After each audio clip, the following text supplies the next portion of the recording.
a pasar con este plan? Las reacciones internacionales tampoco han parado desde hace una semana que se anunció. Vamos a conversar sobre este tema con el profesor Jorge Araneda, él es doctor en Relaciones Internacionales de Medio Oriente, además director ejecutivo de El Intérprete Digital. Profesor, un gusto tenerlo de nuevo con nosotros. Gracias por acompañarnos. Buenos días. Muy buenos días, un placer estar con ustedes nuevamente. Bien, profesor, hablemos sobre las bases de este proyecto y de alguna manera, si se me permite el término, los vicios que podría tener esta propuesta lanzada por Egipto. En particular, no es sorprendente de que Egipto esté altamente preocupado y sea el garante, pero también el impulsor de esta propuesta. El gobierno de Sisi en Egipto tiene algo bastante claro y eso significa que no va a permitir que población palestina sea desplazada de Gaza y que eso signifique que entre o tenga que ser recibido particularmente en territorio egipcio. Sobre todo dada la capacidad de revuelta y del nuevo gobierno sirio, que ha demostrado la resiliencia de la población árabe, y en este caso sirio, pero también palestino, sobre todo con gobiernos, regímenes de larga duración, pero que no presentan ningún tipo de mejora democrática. Por lo tanto, tanto en Jordania como particularmente Egipto están claros que la posible concretización de un plan de expulsión o genocidio particularmente que transfiera obligatoriamente población de Palestina a cualquiera de estos dos territorios pondrían a los regímenes tanto de Jordania como de Egipto en una situación bastante complicada. De ahí que se presenta este plan bastante realista en términos de un plan bastante bien elaborado, pero como se mencionaba, no exento de bastantes críticas. Y las críticas apuntan a que Gaza sí sería reconstruido, pero sería reconstruido de una forma, con una arquitectura, con un plan urbanístico que le permitiría no solamente a la Autoridad Nacional Palestina controlar más fácil a la población de Gaza, que además es muy crítica de la Autoridad Palestina, sino también que la reconstrucción urbanística dejaría lógicamente unas zonas bastante, quizás con mayor facilidad de poder concretar, lamentablemente, y como lo hemos visto, nuevos ataques israelíes o incluso una conquista total o parcial de ese territorio, dado que si uno analiza, y esto lo ha presentado varios analistas, si uno mira los planos de esta reconstrucción, consolida varias cosas que de facto el Estado de Israel ha impuesto sobre la Franja de Gaza. Primero, elimina barrios y deja una zona tipo colchón desde el muro que separa la Franja de Gaza con el resto de Palestina, de aproximadamente un kilómetro y medio, construyendo una zona en donde nadie va a poder habitar ese territorio y generando un espacio que ya sean parques, zonas de recreación, entre comillas, pero también lo que se tendría que hacer es eliminar pueblos, Jabalia o Shuaia, tendrían que ser eliminados y crear estos espacios como agrícolas o industriales. Por otra parte, se consolidaría este corredor de seguridad israelita de 6 kilómetros que literalmente divide la Franja de Gaza en dos. De hecho, está en los planos esta consolidación.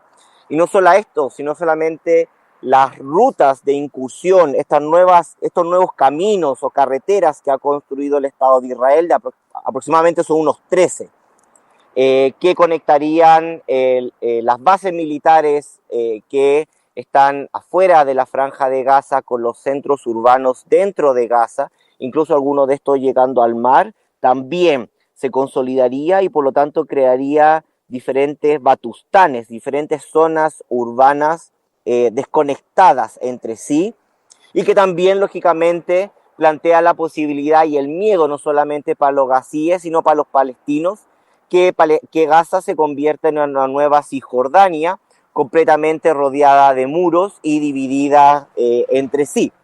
Y por último, lo que tiene que ver con los bloques de vivienda.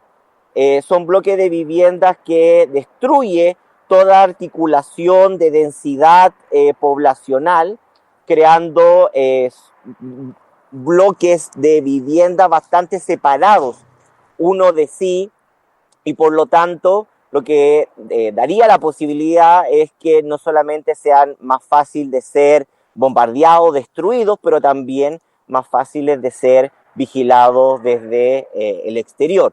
Por lo tanto, este plan no solamente tiene bastantes críticas en términos de lo político, económico y social, sino también desde una mirada urbanística y arquitectónica. Profesor, en medio de todo esto hay algo que me llama la atención y es que mencionan el entrenamiento a la policía palestina. Creo que es algo de lo que no se habla mucho porque pues en medios solemos cubrir lo que pasa con Hamas como grupo autoritario en el territorio. Quería preguntarle por la policía palestina y también cómo quedaría la Autoridad Nacional Palestina en este plan de la Liga Árabe.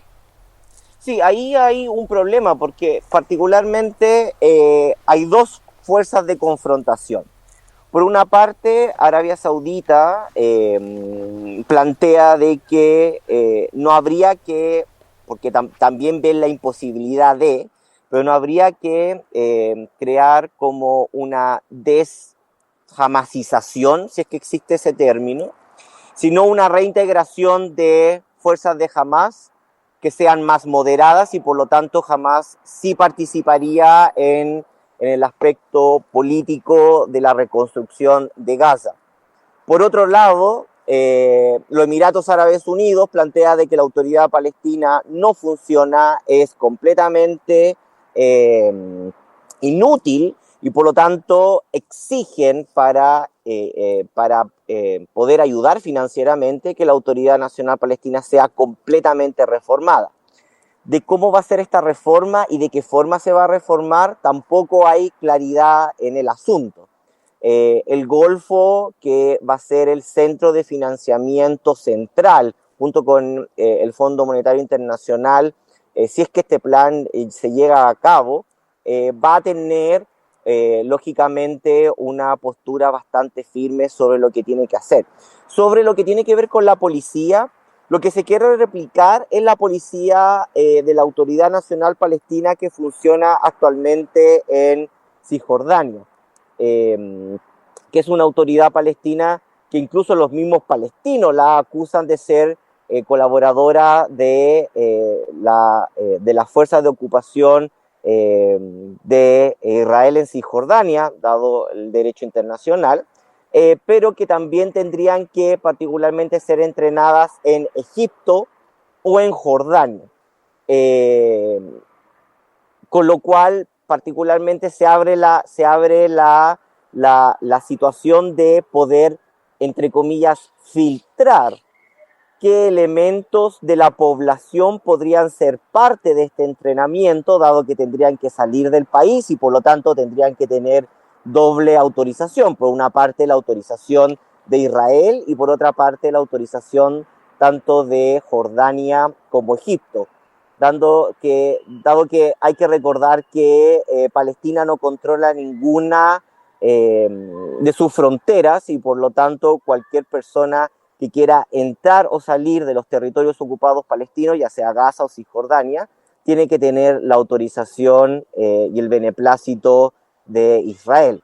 Por lo tanto, también se abre ahí una situación en donde sí los países del Golfo particularmente estarían financiando, pero también controlando la posible y futura diferentes fuerzas de seguridad, ya sea las fuerzas de seguridad internas, lo que en árabe se llama el mujabarat, que son los servicios de seguridad árabes, que casi terminan siendo un estado dentro de un estado, pero también, por otra parte, generando vínculos y también presiones sobre la próxima institucionalidad.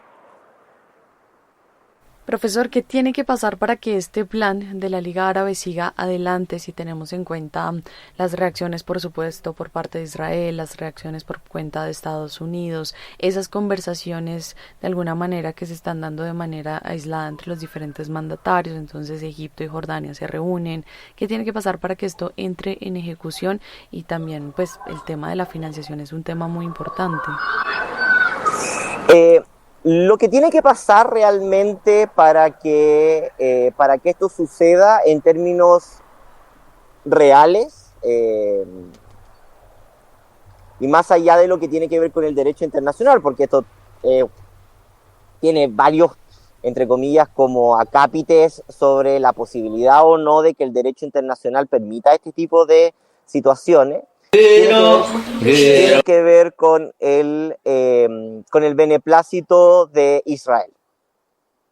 Israel es de facto la potencia no solamente ocupante, sino también es el grupo o la institucionalidad física que controla realmente no solamente el financiamiento de la Autoridad Nacional Palestina, sino también las fuerzas de ocupación que están controlando tanto Cisjordania como Gaza.